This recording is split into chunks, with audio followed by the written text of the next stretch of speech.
Hello and welcome to the news on NTA International. I am Comfort Fashion and my sign language interpreter is Shegun Ajayi.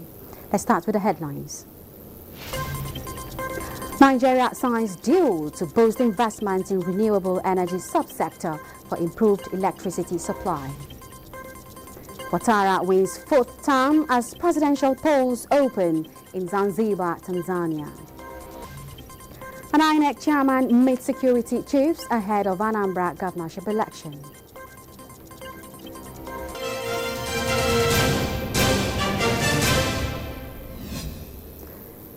Nigeria and Denmark are hoping to expand their scope of partnerships through a public-private partnership agreement. President Bola Tinubu received founder of Bestsellers Foundation, a Danish private investor, in this regard. State House correspondent Musbao Danwahab reports.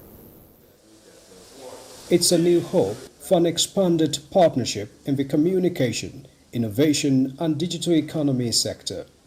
The minister got a prospect for an improved collaboration as he led the founder of Bestseller Foundation to the presidency. The Bestseller Foundation already has presence in cultural and sporting sectors in Nigeria. But the founder acknowledges that the Tinubu's administration's reforms are opening up new investment opportunities in the country. We really admire your country. We admire the reform that you have taken the leadership of your country. And we understand that this is no easy task, but it's meaningful work. And we definitely applaud that from afar. And this is also what is a part of our sincere interest in coming here and seeing what we can do. We clearly see opportunity, we see the talent, we see the creativity. Some of it, we admire in our daily life in Denmark, whether it's music, whether it's fashion. We want to be a part of what we believe are a great time ahead for your country. This indication is a welcome development for President Bola Tinubu, as he says his government is ready for any partnership with specific interest in youth development. And particularly innovation and digital economy and cultural value and sporting is one of those aspects of Nigeria that we are trying to nourish. And we will partner with you. I promise that.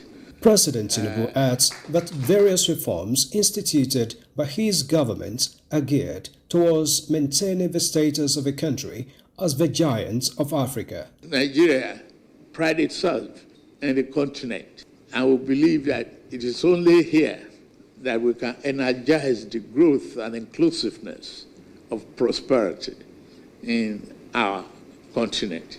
If we don't partner with people like you, we will have failed. We are looking forward to a prosperous, rewarding future for both of us. We're speaking to Denmark, but also quite a number of investors in Denmark to invest in our fiber optic network, where we're putting $2 billion US. The government is investing 900, and that's already done. But we're getting private investors to also top up that money. So that's largely where we are pushing to ensure we can secure further funding. The Bestseller Foundation founder is the richest man in Denmark and largest landowner in Scotland. From the State House, Musbao Danwahab, NTA News. The federal government says Nigeria is a tolerant nation when it comes to issues related to religion. Nigeria's Minister of Information and National Orientation, Muhammad Idris, made the clarification while appearing on CNN. Idris refuted the alleged reports of systemic genocide against any religious group in Nigeria. The minister described Nigeria as a peace-loving people who have continued to live peacefully anywhere within the country. Idris noted that the economic policy of the Tinubu's administration has about renewed hope for the people and improvements in the economic landscape. Well, we believe, and I will reiterate, that we do have security challenges in the country. We are not denying this. We are not asking for denial in that direction. But what we are saying is that we need, to make Nigerians to believe and the world to believe that this government is actually working to ensure the security of lives and property of everyone. Christians, Muslims living side by side each other. When you say that only a particular region is being targeted, that is not true in this country. We know that some of these Boko Haram extremists have targeted also Muslims in the mosque. Yes, they have targeted also Christians in their churches. So that is why we need the world to know that there is indeed this challenge, and to drive it, to characterize it as a religious issue is not helpful for our country. It will drive us towards division. What these criminal elements and these extremists want is actually to make Nigerians and the world to feel that there is actually a fight between Christians and Muslims in our country. This is not the case. Absolutely false. Our constitution, Nigeria is, our constitution guarantees the right of every citizen to practice his religion, whether they're Christian or a Muslim. And the hierarchy of our government, there are both Muslims and Christians, and live in harmony, working together to ensure the return of security and of lives and property all over the country. And we're achieving that in that direction. Even the recent changes you alluded to is all helped geared towards strengthening our security architecture to ensure that yes, indeed, government responds to every situation. Nigeria has again signed another landmark deal of an initial 100 million euros in its deliberate drive to boost investment in renewable energy subsector for improved electricity supply in the country. The Energy Commission of Nigeria, ECN, signs a Memorandum of Understanding with Unidaco Limited, London, on behalf of the federal government. The signing, held at the House of Lords, London, during the Renewed Hope Global Dialogue UK edition, marks a major milestone in advancing Nigeria's clean energy transition. Director General of ECN, Dr. Mustafa Abdullahi, says the partnership underscores the present administration's commitment to expanding renewable energy access, driving innovation, and strengthening Nigeria's capacity to harness clean technologies. It also aligns with President Bola Tinubu's renewed hope agenda, particularly on sustainable energy solutions as a catalyst for economic growth and development. Nigeria, the Director General says, is poised to deepen global partnerships that will accelerate the country's energy transformation, which is charting a new course toward an inclusive, energy-secured and prosperous nation built on innovation and collaboration. And the chairperson of the African Union Commission, Mahmoud Ali Yusuf, has condemned reported atrocities in El Fasher following the city's takeover by the Rapid Support Forces, RSF.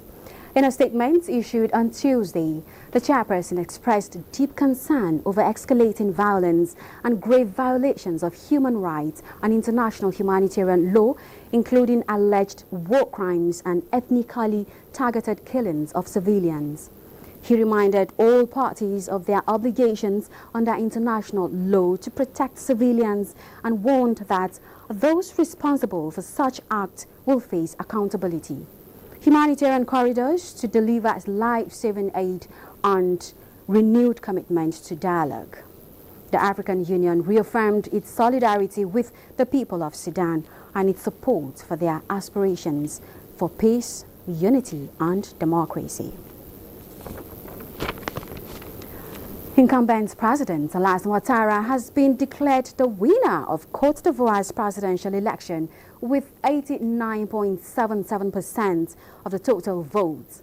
Plus, early voting got underway Tuesday in Zanzibar in Tanzania's presidential election. Chukwunanso Nwabweze has the details. Dans l'ensemble, le scrutin s'est déroulé. President of Côte d'Ivoire's electoral body, the Independent Electoral Commission, Ibrahim Coulibaly, announced the results following Saturday's poll.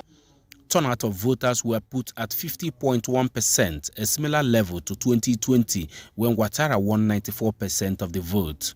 Ouattara, 83, has led the West African nation since 2011 when he assumed power after a civil war. His latest victory extends his route toward 2 decades, built on a platform of strong economic growth and major infrastructure development. The president's bid for a 4th term sparked pre-election tensions. Although the constitution limits presidents to 2 terms, Ouattara maintained that a 2016 constitutional referendum reset the count. In a related development, voters cast ballots at polling stations in Zambia as early voting got underway in Tanzania's general elections. Some 700 islanders will vote for both mainland presidential candidates and the local president from Tuesday. The country's semi-autonomous island, home to roughly 1.9 million people, was joined with the mainland to create Tanzania in 1964, with Zanzibar governed by a unity government.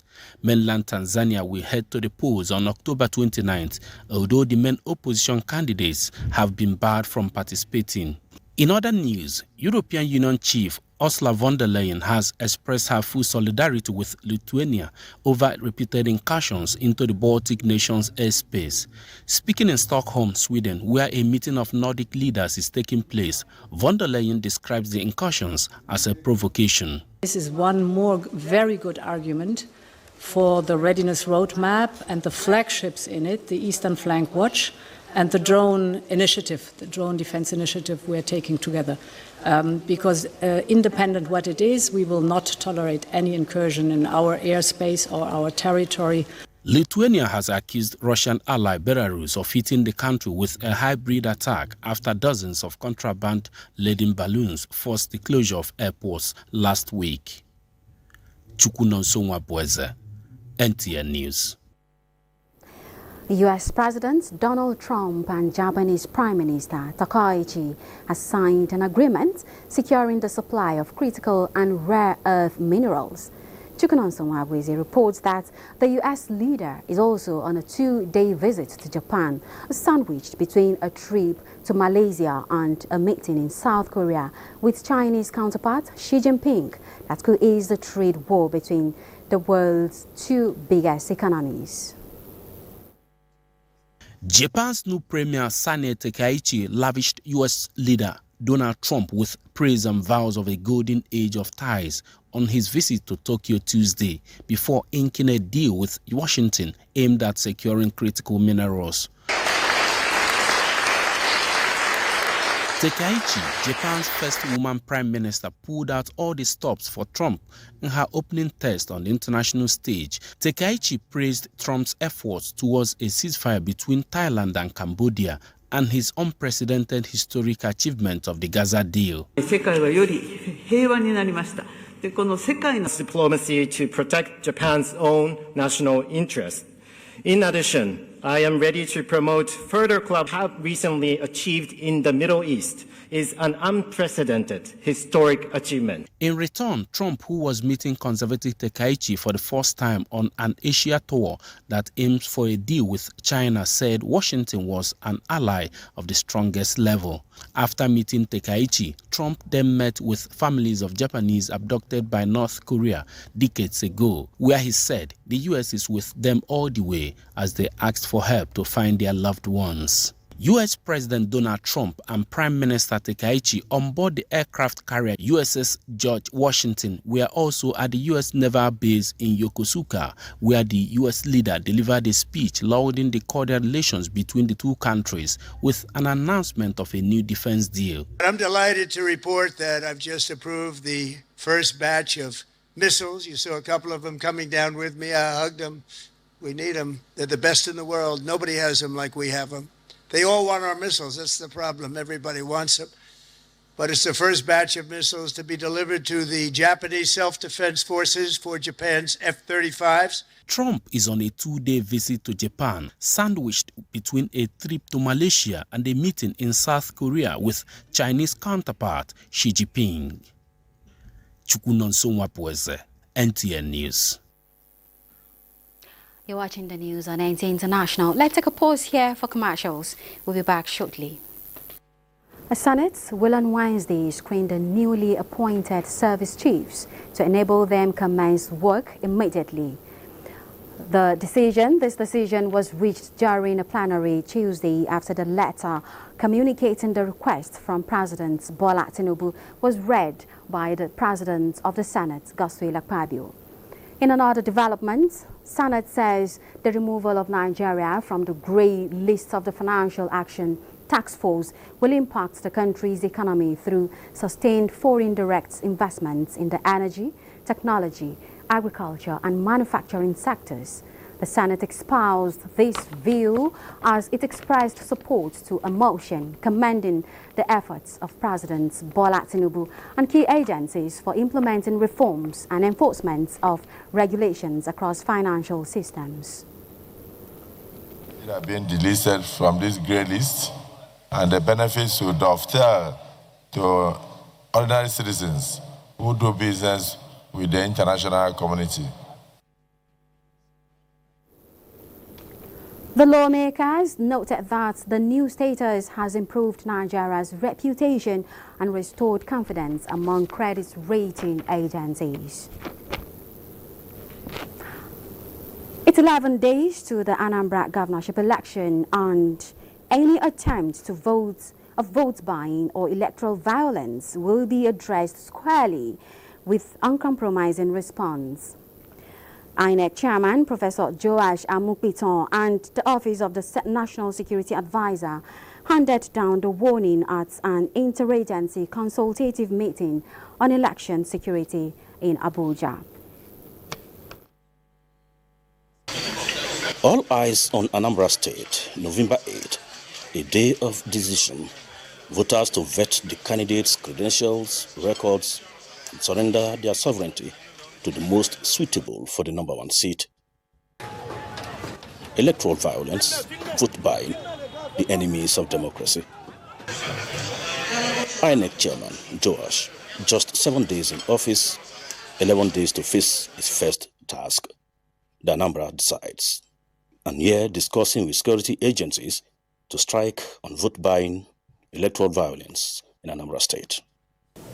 That any attempt to induce voters before or during the Anambra election must be resisted and curtailed. With our collaboration with the law enforcement agencies, especially the anti-graft agencies, to stop vote buyers from contaminating our electoral process. Any form of violence during the elections will be met with strong, uncompromising response. All vigilante groups will not be allowed to have any role to play during this election. Assurance quite encouraging, but active voters' participation another big issue. And collection of permanent voters' cards in Anambra State expected to end Wednesday, October 29th, but INEC has reconsidered its earlier deadline. And decided to extend the ongoing collection of permanent voters' cards, PVC, in Anambra State, starting from Wednesday, 29th of October until Sunday, 2nd of November 2025. No much time for rhetorics, but action by all stakeholders for fair exercise. Mie Ogede, NT News. INEC has extended the collection of permanent voter cards, PVCs, in Anambra State. The exercise, which was earlier scheduled to end on Sunday, 26th October 2025, has now been extended from Wednesday, 29th October to Sunday, 2nd November 2025. The statement by INEC Director, Voter Education and Publicity Victoria Eta Messi advises registered voters who are yet to collect their PVCs are encouraged to take advantage of this extended window to do so at the designated collection centers across the 326 registration areas in the state. Let's take another break. Stay with us. We'll be back shortly. Thank you for staying tuned. Moving on. The Minister of Agriculture and Food Security, alongside farmers' groups, have aligned with the Senate in support of establishing Rice Development Council of Nigeria and the Cassava Flour Inclusion and Production Bill. The support emerged during a public hearing on the proposed bills. Musa Baba Aliu tells us more. The Senate is considering 3 bills aimed at enhancing national food security: the Rice Development Council of Nigeria Bill, the National Food Reserve Agency Bill, and the Cassava Flour Inclusion Bill. Minister of Agriculture and Food Security Abubakar Kyari joined farmers' groups in voicing strong support for the bills during the hearing. Kyari stated that if passed, the legislation will drive major innovations in national food production policies and programs. In terms of value addition to our crop, that has one of the highest production capacity in Nigeria, produce over 50 million tons of cassava every year. Committee Chairman Senator Saliu Mustafa emphasized rice as a national staple, noting that the proposed council would provide flood-resistant seeds, modern milling techniques, and commercial-scale farming. This bill heralds the birth of a dedicated council to orchestrate research, extension services, and value chain innovations leveraging on flood-resistant seeds to modern milling technologies. This bill represents our economic firepower, poised to create millions of jobs, reduce forex spending on importation, and make Nigeria Africa's rice powerhouse. Rice Millers Association of Nigeria recommended replacing of Central Bank of Nigeria board with specialized institutions like Bank of Agriculture. We therefore urge the Senate to support the passage of the National Rice Council Development Bill, and we, the stakeholders, we pledge to work with all stakeholders to ensure the implementation of this bill once it is passed. If this bill is passed, many women would have job opportunities. Economists believe the proposed Rice Development Council of Nigeria bill could help Nigeria slash its annual rice import bill of $2 billion annually. Musa Baba Aliyu, NTA News.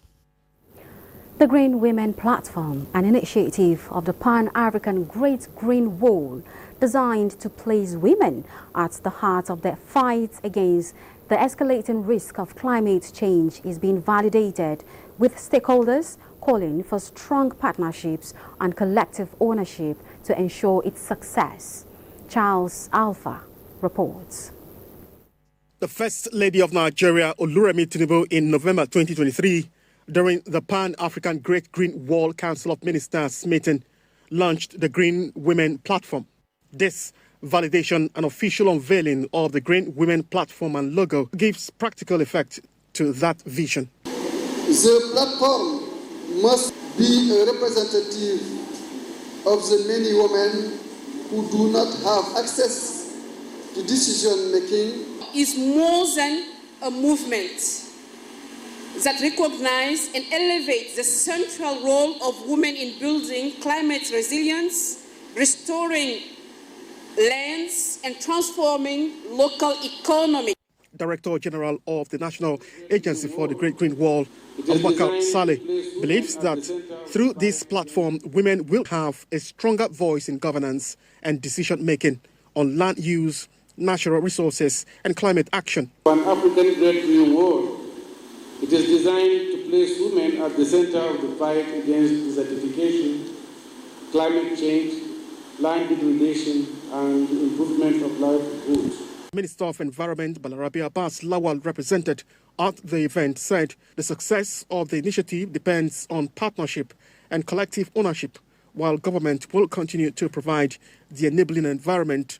As we validate this important framework today, I urge all stakeholders to continue promoting collaboration, capacity building, and access to resources for women.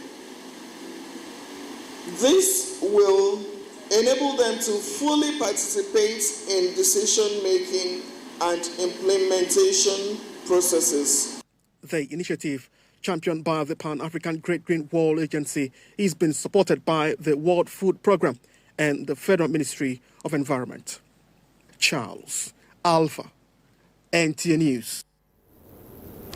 Nigeria's First Lady Oluremi Tinubu heartily felicitate wife of former head of interim national government, Mrs. Margaret Shonekon, as she turns 84, rejoicing with the celebrants, her children, grandchildren, family, friends, and loved ones on the joyous occasion of her birthday. The First Lady, in a message, wishes her many more years in divine health, strength, and joy and peace. President of Alumni Association of the National Institutes, Ambassador Emmanuel Obi Okafor, has congratulated Lieutenant General Olufemi Olushola Oluyede on his appointment as Chief of Defense Staff. In a statement, the President, on behalf of members of the association, extolled the outstanding qualities of Lieutenant General Oluyede, describing the appointment as most deserving.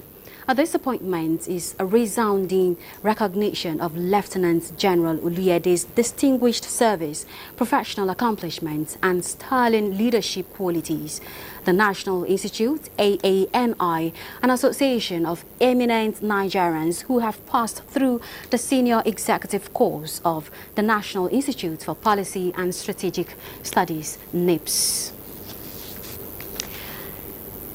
That is it on the news. Thank you for staying with us. I am Comfort Fashion, and my sign language interpreter has been Shegun Ajayi.